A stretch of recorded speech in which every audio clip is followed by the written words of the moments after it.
لە پێناو گەشەدانی زیاتر بە شێوەزاری هەورامی و دەرخستنی توانای زارەکە لە نووسیندا، نووسەرێکی هەورامان دووەم ڕۆمانی خۆی بە هەورامی لەژێر ناوی گێجاوە و ژیوای بڵاو کردەوە. نووسێ ڕۆمانی هەر دنیاە تازە نەک تەنیا زوانی هەورامینە لێ کوردی چەنە پێی 200 ساڵەوە ئەگەر مەسەرەن گێڵەوە لێ هەورامی چەنە تقریبان پێی 4 ساڵات چێوەڵی گێڵەوە من و چن کەسێتەر کە ئاوی وەڵێ منی چەند نوویستەنشا و منینە دووەم ڕۆمانە بە هەورامی من نووسوش سەرەتێوان پێی هەنگامی وەرانەی ئومێدەوارن مێ هەم کاروانەکە درێژە کێشۆ هەم دۆڵەمەندتەریش وەجە ئایندەنە. نووسەرانی هەورامان دەڵێن زمان دیوێکی دیکەی شوناسی هەموو میلەتێکە و ئەم هەنگاوانەش بۆ هێشتنەوەی چەمک و وشە و تواناکانی شێوەزاری هەورامیە.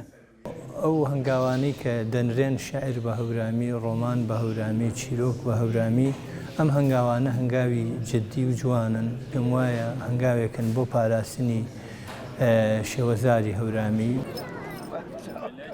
لە شێوەزاری هەورامیدا چەندین دەربڕینی جیاجیا هەن کە بە پێی گوندەکان دەگۆڕێن. نووسەران دەڵێن هەرچەندە ئەمە دەوڵەمەندی زارەکەیە، بەڵام زمانی ستاندارد لە نووسیندا گرنگە بۆ تێگەیشتنی زیاتر.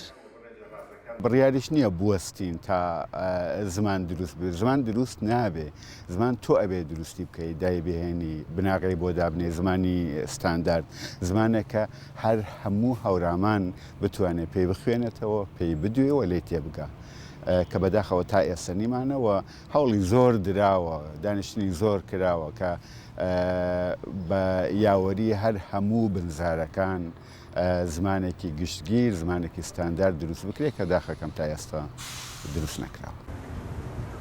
ماوەی 4 ساڵە لە هەورامان نزیکەی 4 ڕۆمان بە شێوەزاری هەورامی بڵاو کراونەتەوە. هەوڵی هەورامیەکانیش بەو ئاڕاستن خوێندن بە شێوەزاری هەورامی لە بازنەی یەکەمی قۆناغی بنەڕەتیدا لە ناوچەی هەورامان بچێتە بواری جێبەجێکردنەوە. فەرحان هەورامانی، دەنگی ئەمریکا، هەڵەبجە.